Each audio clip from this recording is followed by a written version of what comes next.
Hello, everybody. Welcome back to the Coach to Coach series. And in this episode, we're going to be diving into some of the critical marketing lessons for health coaches and online practitioners that have been inspired by my recent Netflix stream watch of the Logan Paul and Mike Tyson fight. And I bet you're thinking to yourself, what the hell does that fight have to do with building my coaching business? And I can tell you the fight itself has absolutely nothing to do with it. But the way that they marketed and promoted that fight and the way that they delivered that fight to their clientele has everything to do with building an online coaching business. Because I can tell you something, that fight on Netflix, it drew one of the biggest audiences and massive attention, and it had a lot of eyes on it. But I will say, in watching it, there were some ridiculous missteps that I want to share with you guys that can provide valuable lessons for us as business owners when it comes to marketing our coaching. So in this episode, I'm going to be actually sharing with you what not to do in your coaching business when it comes to delivery and when it comes to marketing. So number one that I'm going to share, and this is a really important one, if you can't handle the demand, you don't have a business. So I want you to imagine something. I want you to imagine you launch a marketing campaign. You got a program, you launch it, and suddenly you get 100 people wanting to sign up for your program. If your system isn't prepared to handle that amount of people in one time, you're not ready for growth. And truthfully, you shouldn't have a business because really you're just trading your time for money. And I say it kind of direct like that because even a company as big as Netflix, they had close to 100 million viewers actively watching that fight. And when it came down to actually delivering the fight, one of the things that kept happening was service cutouts. People would hop on the live and they couldn't even access it because their system couldn't handle the influx. And then when people could finally access it, what was happening was they were trying to promote these watch parties, and this is where you have a bunch of your friends like all stream together, and then they would slow down the stream to an absolute crawl to the point where the fight was unwatchable. And especially when it comes to a coaching business for practitioners, when you are building your business, you have to anticipate and build out a system and a process for you to be able to onboard as many people as you can without a limitation. And this is where you have to say to yourself, okay, if I brought in 30 people next week, would that break my business? If the answer is yes, then you need to take the next week, week and a half, and you need to seriously look at your systems and say to yourself, okay, is there anything that I can do to change this? So things like making sure your website, your email automations, your payment processors, your onboarding systems, they all have to be scalable and seamless. Your website runs without you. That's great. Your email automations, you're not plugging people into the automations. They have tags. They're connected to the membership, so then it goes through. Same thing with the payment processors. You have the links in which they can register and sign up for themselves and update their payment without you having to send it. And the biggest thing is onboarding. Onboarding is the number one killer of being able to scale because there's a lot of time, especially with coaching, where you're sitting one-on-one with the person and you're trying to get them set up, and people do it a different way every time. And so the onboarding takes really long. And that's not scalable because it's not seamless. Regardless of what program someone is joining, what the length of the commitment is, what the proximity to you as a coach or a practitioner is, your onboarding should be the same way every single time, and then your delivery should be the same every time. And this is where the same type of clients go through the program the same way and they get the same results. That's a scalable business because that's a business that you can continue to stack and repeat on. So when we were doing hormone coaching and we had the hormone reboot program, one of the biggest things that I did was I built the program and I took my first 50 people through and I said to myself, where did they struggle? How could I repeat the same result? What were the challenges that they were looking for? What did my onboarding look like? And I timed those things so that way when we brought the program to 800 people and then to 2,200 people, the program didn't break. The automation stayed the same. The onboarding stayed the same. Everyone signed up on a Friday and got registered on a Monday with everything ready to go for their program, because I knew if I was going to put all of these marketing dollars in, I would have to be able to provide the service immediately. So you have to make sure that you have that thing. Now, the biggest piece with this, you got to test your systems before you launch. I can't tell you how many people, and maybe Netflix intended this, maybe they said to themselves, okay, you know what? This is the perfect opportunity for us to test 100 million people on here. Maybe it was a live test. But truthfully, especially when someone is paying for a service, regardless of whether it's $13 or $199 or $599 a month, you want to make sure that when someone joins your process, it's seamless, it's not confusing, there's no glitches, there's no delays, because glitches and delays are actually going to frustrate clients, and that's going to harm your reputation. Remember, when you're promoting your offer as a coach and a practitioner, it's really hard for you to get this person to finally buy from you. So once they buy from you, you only have that one opportunity to deliver the quality that you said you were going to deliver to them up front. And so if it's glitchy, or if it's laggy, or if things are broken, or if you say, stay tuned for the next email and the following email doesn't come, well, then you're going to lose a lot of reputation very quickly, and you're going to get a lot of refunds. So one of the things that Netflix didn't post, but guess what? People find the information and they post it anyways. They got close to 33% cancellations because of that fight, because people were frustrated. And that makes sense. It makes sense when you are sharing a poor quality service and someone joins specifically to watch that fight because it was live. Now, speaking of the live bit, here comes my kind of second lesson. Number 2, quality matters, especially when you've advertised excellence. Netflix advertised the fight as a premium experience. That was the first 2 words that came from Mike Tyson and Logan Paul fight: premium experience, watch live. That's how it was. But their poor quality left the streamers and the viewers really disappointed. So if you're going to market something, and you're marketing your coaching program and you're marketing it as transformative, or this is the results that you're going to get, like you're going to lose 40 pounds in 6 weeks, and then they go through the program and they've only lost 8, people aren't going to stick around after that. And this is where we always underpromise and overdeliver. So using an example in my business, we had another program called the Vantage program. It's still a program that exists, where it's a 16-week process in which people would go through. They'd get training, nutrition, support, accountability, everything, the whole nines, hormone support. And over that 16-week experience, the entire goal was to help someone lose weight and to get into a spot where their digestive issues were clear. So weight loss, after having the first, I'd say probably 150 people go through, I saw that people were losing an average of 2.2 to 3.2 pounds per week. So I knew that after a 12 or 16 week process, someone would lose anywhere from 25 to 30 pounds as a minimum. So I guaranteed 20 pounds. Because I know after all of those 150 people have gone through, they saw that same result.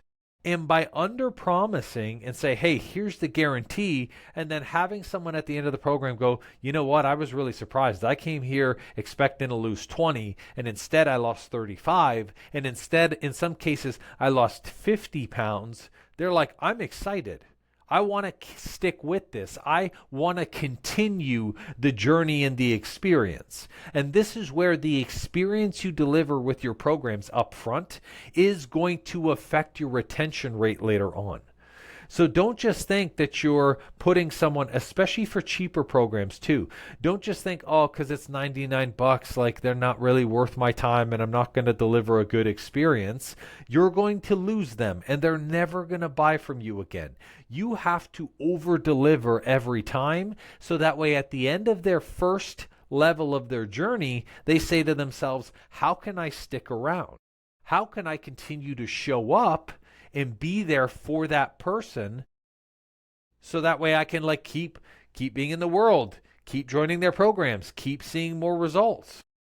So that's a big part of this. So you want to underpromise and overdeliver. And if you say your coaching is going to change lives, then ensure that the quality of things like your sessions, your materials, and your results reflect that. You have to.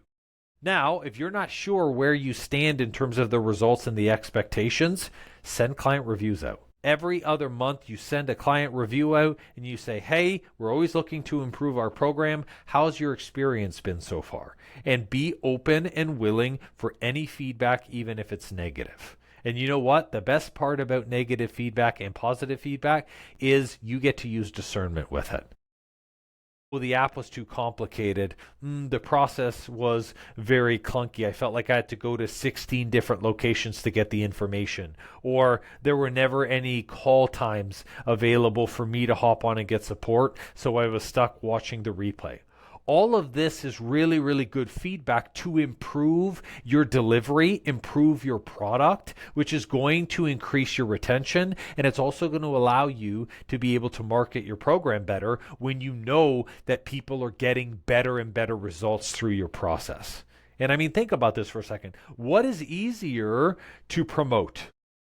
A program which you have 150 people go through and you know for a fact that they will 100% lose 20 pounds plus. You're like, all right, you know what? I'm fired up to promote this program because I know the value that is in my delivery here. That's the program that gets people excited because your energy is behind it and your excitement is behind it. Now, this leads me into the third thing. This is a really interesting one. I was watching the Logan Paul and the Mike Tyson fight, and I was seeing all of these promotions. And you know what? The promotions and the partnerships and the hosts, or I should say, I guess, judges that they had on there, they were not qualified. They were not licensed people to be doing boxing. And the things that they were promoting was not in alignment with boxing whatsoever. And this is where number 3 comes into play. You need, especially in your business, you've got to protect your credibility, which means that you've got to be strategic with who you partner. So one of the pinpoint ones that I wrote down that I wanted to share with you guys was the fight's commentary.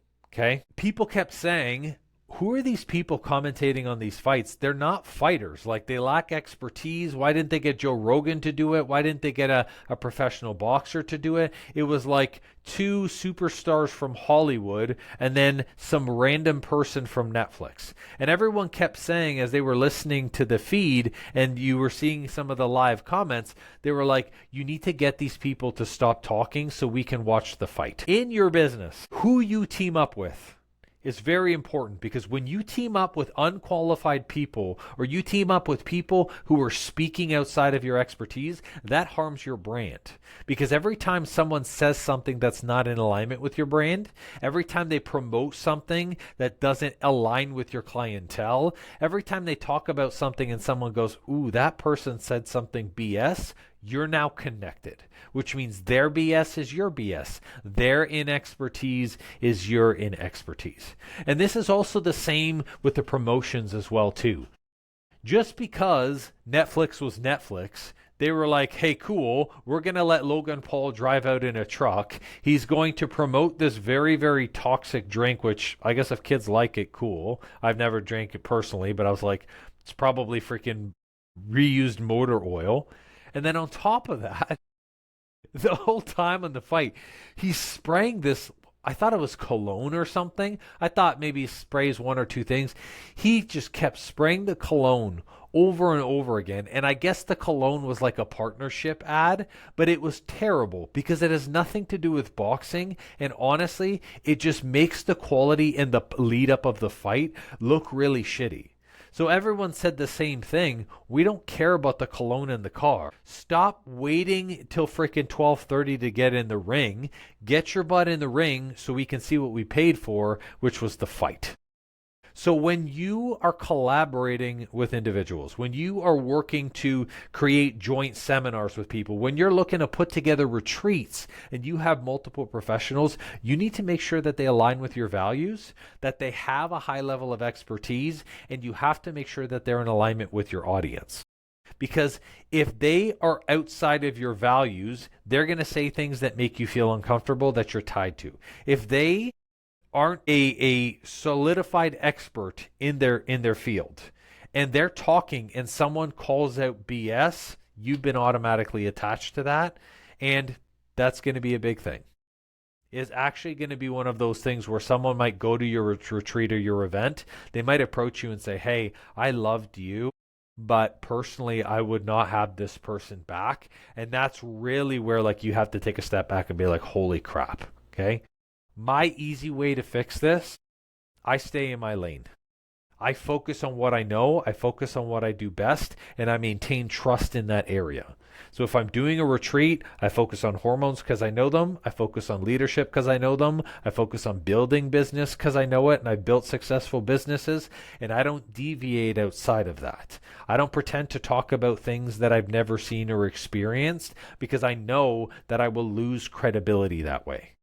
That is how I maintain my trust, and that's how I maintain my authority. Netflix lost a lot of trust and authority by partnering with people who really didn't know what they were talking about. Now, number 4. Netflix, the biggest company, struggled to market effectively, and you cannot skip marketing. The reason why I say they almost skip marketing, despite being giant Netflix, no one knew that this fight existed. I didn't see it on my feed. I didn't get any ads from it. Netflix just trusted that, oh, we have a big enough audience that they're going to see our little kind of top right-hand corner inside of the Netflix app, that it's going to pop up, and that people are just going to subscribe and they're going to tune into the fight. But actually, they could have easily tripled their viewership if they put ads out. And because they didn't promote it, I found out the day before that this fight was going to happen because I'm not a TV watcher. However, I did tune into the fight. And so this is where some of your audience may not be in a specific place. They may not be on Instagram. They may not be on Facebook. They may not be in a specific spot. And this is why you have to show up on multiple platforms, and you have to keep talking about your offer. Because if someone giant like Netflix has people going, oh, I didn't know there was a Mike Tyson fight going on, then that means that your kind of 1 or 2 times a week promotion is not getting your offer out enough. So this should be a wake-up call for you guys. Your marketing has to be consistent. It's got to be strategic. And to me, it's non-negotiable. Just like I post and I show up on Instagram, Facebook, TikTok, and LinkedIn every day. No, sorry, not Facebook, because Facebook I do more of my personal stuff. But Instagram, TikTok, YouTube, that's what it was, and LinkedIn, I'm on it every single day. So for me, my marketing is non-negotiable. And when I promote an offer, you know that my offer exists because it's in your face every single day. That way, when people look at it, they go, oh, I remember that guy. I remember his offer and what he was doing. And this is how I get a lot of sales. So when it comes to the promotions, don't just wait until like 2 days beginning of the fight to put some promos out like Netflix did. You've got to start promoting your services early and often. And I would recommend, if you're only on one platform, you have to have a minimum of 2 platforms these days, because your audience may not use that one and you may be missing out on a ton of other things. Okay. Last thing, number 5, you've got to manage the gap between expectations and the reality, because that's going to cost you. In business, people will have an expectation of what they get, and they will have what they actually receive. Sometimes when we create content, we want people to reach out for the program so bad, we start sharing things in ways that attract people, but then when they are actually in it, they're like, oh, this program is not actually what I thought it was. And there are a lot of coaches that come to me who are like, for some reason, I keep attracting a lot of people who, when they come with me or when they show up on the consult, they're saying to themselves, like, I don't know, this isn't really for me. And they have a lot of questions and they're confused about what's inside the offer. So the expectations and reality will cost you. And using the Mike Tyson fight example, okay, people came to the fight expecting Mike Tyson at his peak. They saw his practices. They saw his like stable performances where he was like sparring with other people and he looked like an absolute monster. And then he showed up on that fight, and of course it was rigged. I mean, anyone watching the fight knew it was wigged. Wigged. It was wigged. It was totally rigged. And it disappointed me because, not because he was old and because he like let us down. I didn't care. I just love seeing Mike. It disappointed me because I had an expectation that I was going to get Mike Tyson the monster, and instead I got Mike Tyson the guy who was hobbling with a knee brace. So the performance didn't match my expectations. And so what happened was you were seeing a lot of people saying comments. I stopped watching the fight after round 2.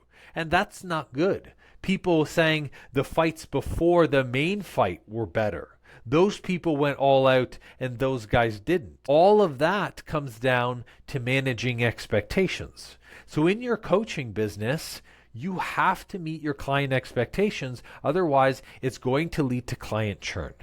And this is a combination of giving people results, but it's also a combination of whatever you say that they're getting, they should get the same thing. There's no bait and switch. So right from the get-go with your content, with everything that you explain is in your program, make sure you set realistic expectations during both your content and your onboarding process. So for example, the Vantage program, when it came to people with the weight, I knew that people would get the 2.2 to 3.2 pounds per week. I would tell them, hey, listen, through this process, you can expect to lose anywhere from 2.2 to 3.2 pounds per week, but it's not linear. You're going to have a week of 1, you're going to have a week of 4, followed by a week of 2.5 pounds, followed by a week of 3 pounds. So don't be discouraged if you go into week 1 and you only lose 2 pounds and you were expecting 3.3. So in being transparent up front, when the person saw the wild changes in the weight that they were losing, they weren't surprised. You see, I set the expectations on the onboarding, and then when they were like, oh, okay, I haven't seen a result yet, or okay, it didn't happen as large as I wanted, then they were okay with that. So if you're transparent about what your clients will achieve with the program, then they're going to be okay with the expectation. The next thing is you have to be clear and transparent with the effort required. I don't tell people our programs are easy.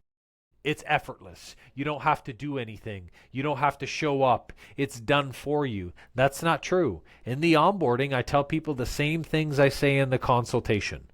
Listen, this is a challenge for a reason. If everyone would do it, you wouldn't be needing coaching support right now.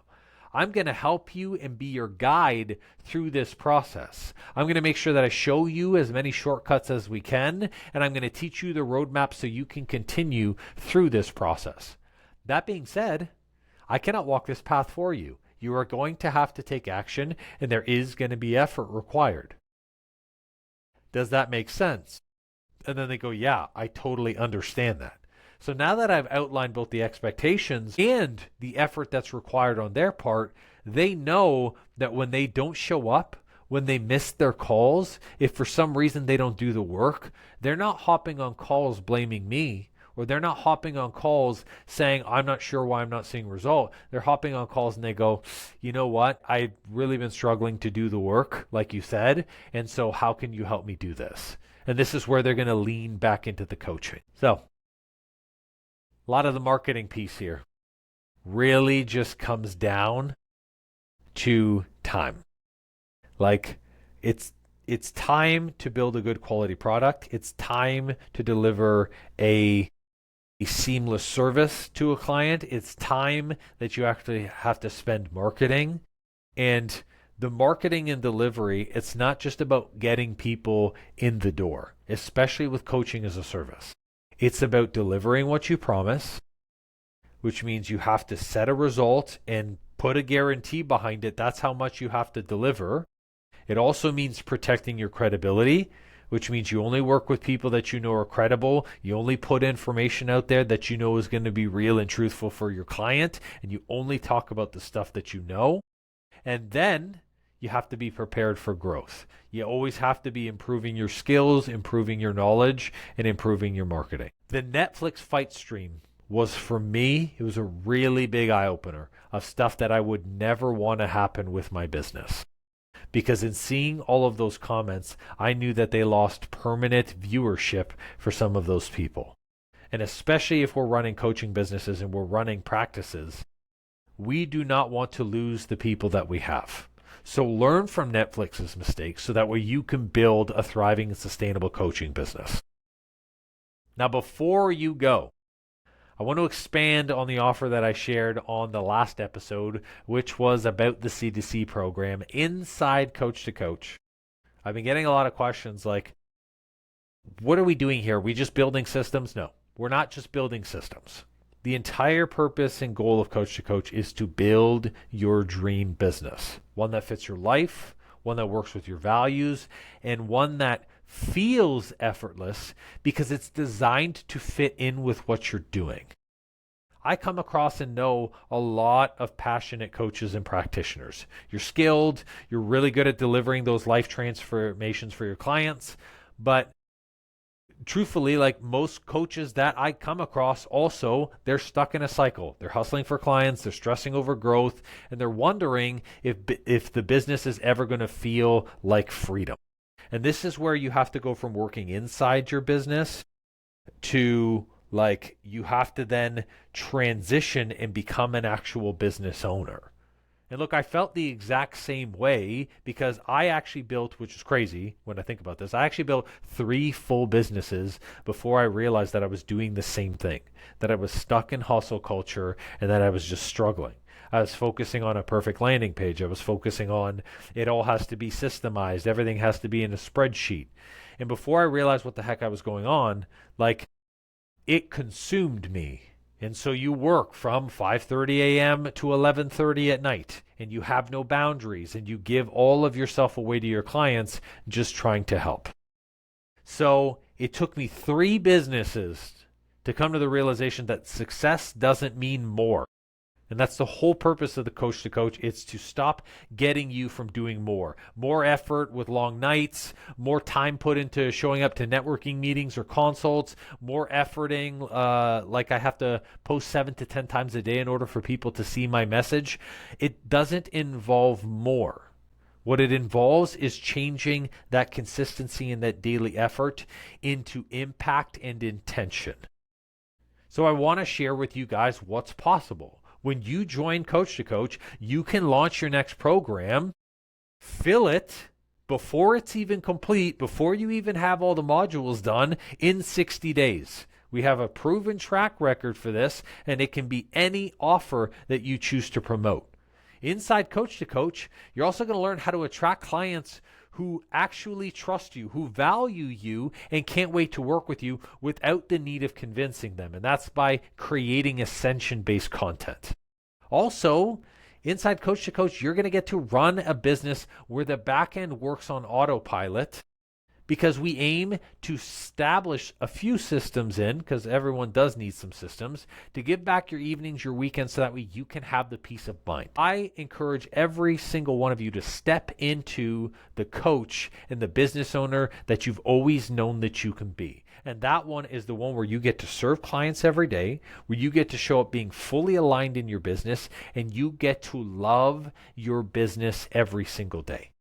Like, the reason why I'm excited to show up for you guys and I'm excited to put out this content is because I fucking love this. I love coaching people. I love seeing changes in you guys as your businesses start to get more clients and as you start to hit the highest cash months that you've ever had, and as your businesses start to scale and other people start reaching out to you to say, hey, can you do this presentation for me? I love that. When your life changes, my life changes first. But the key is you have to step into the business owner that I know that you can be. And that's one that is self-led, that takes action, that has strong mentorship, and that is making changes to always improve their business.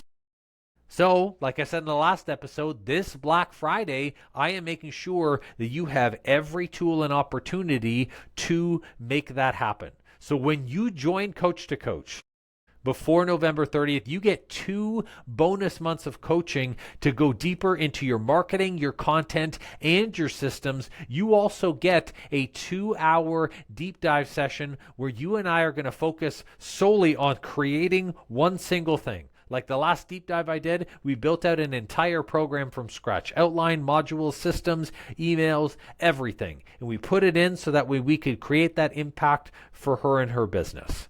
And maybe you want to build something else with that 2-hour power block, but it doesn't matter. It's high impact and it's progress towards your biggest goals. Okay. Through this, I also include what I call my high trust sales framework. And this is where it's going to help you connect authentically and close effortlessly. This is a full breakdown of how to implement the prescriptive sales method inside your business because it looks different for everyone and we build it in. So you'll have the prescriptive method. You're also going to have client converting content, which is a program inside Coach to Coach that is going to help you make your posts speak directly to your dream clients. And then finally, we're going to be able to streamline your business so that way you can create the freedom in your life. I'll end this video with this. You don't need to work harder. You need a business that works smarter. So that way you can finally focus on what matters, and that's helping clients, growing your income, and living your freaking life. So let's make this a turning point. I'm going to drop the link in the show notes where you can join Coach to Coach today. Remember, the Black Friday offer is only here for a moment up until November 30th, and then I'm swiping it away, and spots are limited. So I can't wait to help build the business and the life that you deserve. Thanks for watching, and we'll catch you later.